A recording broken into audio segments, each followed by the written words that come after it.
Jared Anderson moves to 12-0, this time with a second round KO over Maijan Rovcanin, or Rovcanin, however you want to pronounce it. I saw two different clips of the fight. Well, I saw one video that was the whole fight and another video, I think on a top ranked YouTube channel, which was the highlights of it. And the two sets of commentators were pronouncing it in a slightly different way, but we'll go with Rovcanin for the purposes of this video. So Anderson comes out and he's switching stances constantly, and Rovcanin actually managed to exploit Anderson switching stances too often, and he caught him with a few shots, so he managed to expose some holes in Anderson's defense there. Now, based upon what I've seen in Anderson's career, and I've seen most of his fights, despite the fact that Anderson is apparently a natural left-hander, I prefer him in the right-handed stance, in an orthodox stance. And that's unusual because I normally much prefer when fighters fight out of their natural stance. So if you're naturally right-handed, I almost always prefer to see a right-handed fighter be an orthodox and a left-handed fighter be a southpaw. There are some exceptions. Manny Pacquiao, for example, is, to my amazement, naturally right-handed. I mean, that blew my mind when I found out that, because normally when you get a converted southpaw, you know, someone who's naturally right-handed but fights out of the southpaw stance, their backhand is quite weak. And the same with southpaws who fight orthodox. Like Miguel Cotto, he's naturally left-handed, but he would fight out of an orthodox stance, so he had a powerful left hook and a powerful jab, but his right hand was underdeveloped. So yeah, I normally prefer when fighters fight out of their natural stance. But as I say, with Jared Anderson, he's one of the few that I actually prefer fighting in the reverse of their natural stance, which is orthodox for him. And when he settled down and he stopped messing around, switch hitting constantly, and just stuck to this orthodox stance, he was able to get Rovcanin out of there very quickly. He was able to put his punches together. He was able to avoid Rovcanin's shots because, again, in the first round when he was switching all over the place, he got caught quite a bit. In the second round, he just stuck to the orthodox stance. He was popping a real powerful jab, and then he finished the fight with a fantastic right hand up close. He's one of these guys that can get real good leverage, despite the fact that he's got a 78-inch reach. He's 6'4", so he's a pretty tall guy. Not crazy tall like some of the other heavyweights out there, but relatively tall. Despite that, he can get real power on his short punches, and he can throw short shots in situations where the opponent doesn't expect that he can get a short punch off, if that makes sense. If you watch the fight, you'll see what I'm saying.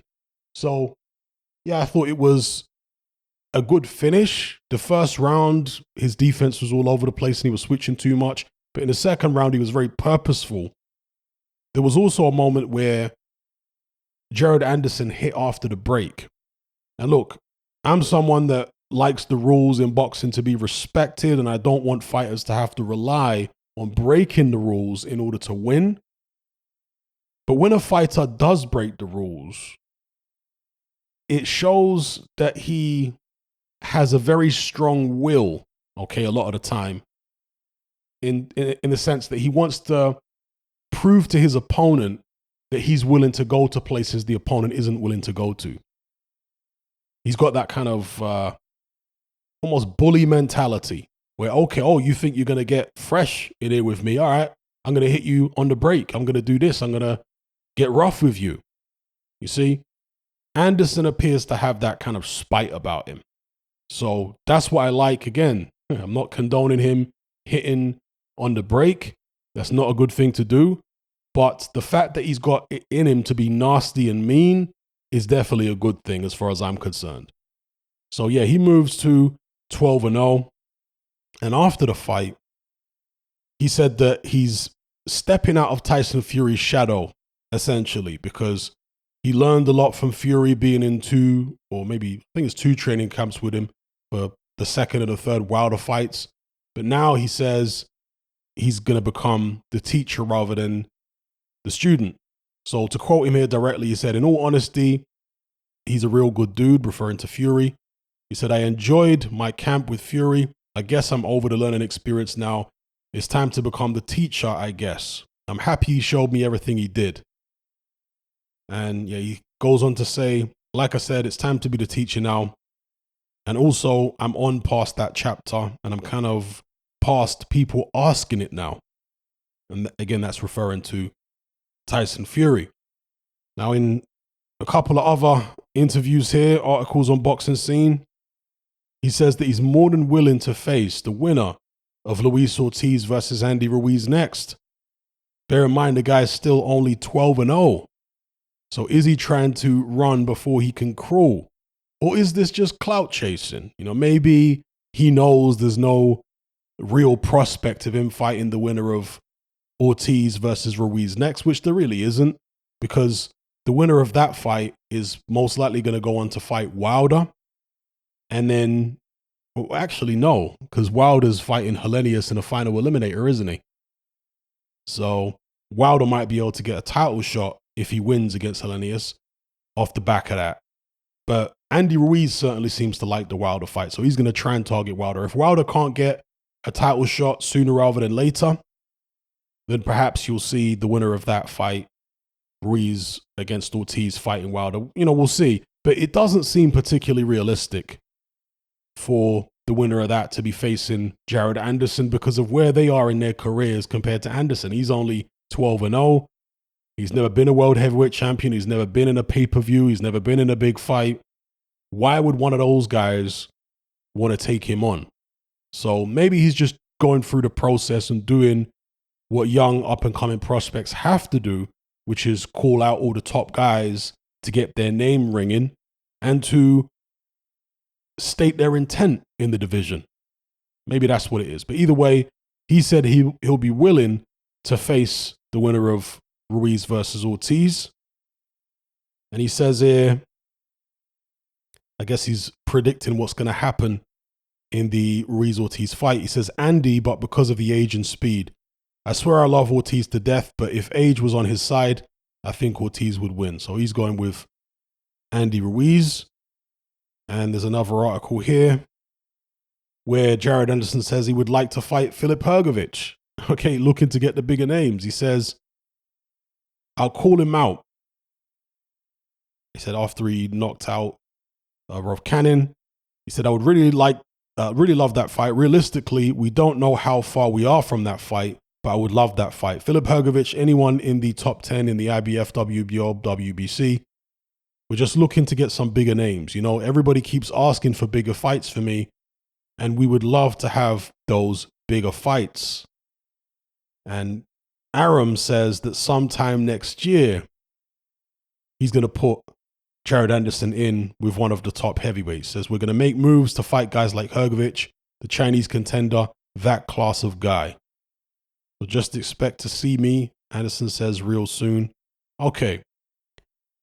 I think that Anderson is going to need to fight some tough journeyman or fringe contenders first, or I would like to see that happen first before they step him up to the next level where he's fighting legit contenders. I think he needs rounds. Every fight he's had so far has ended by knockout. What's the furthest he's been?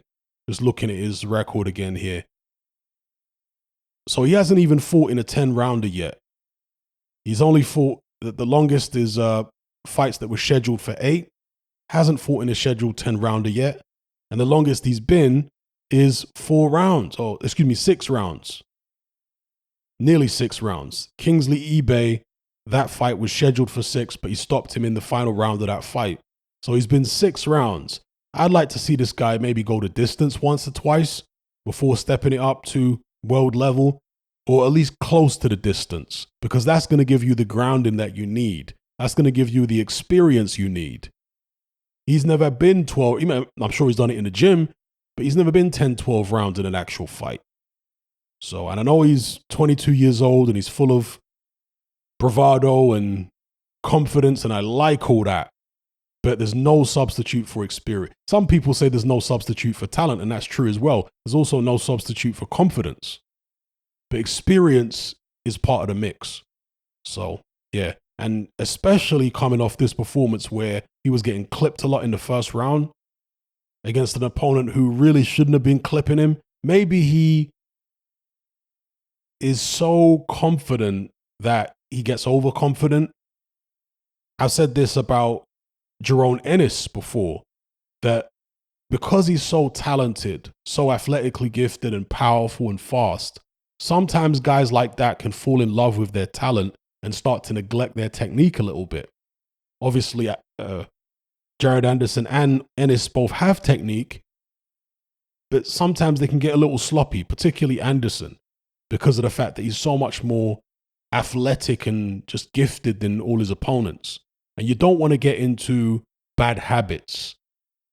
That's why you need to step him up a little bit now and give him people who are going to punish him a bit more for those bad habits. That's what I'd like to see. Let me know what you guys think in the comments below.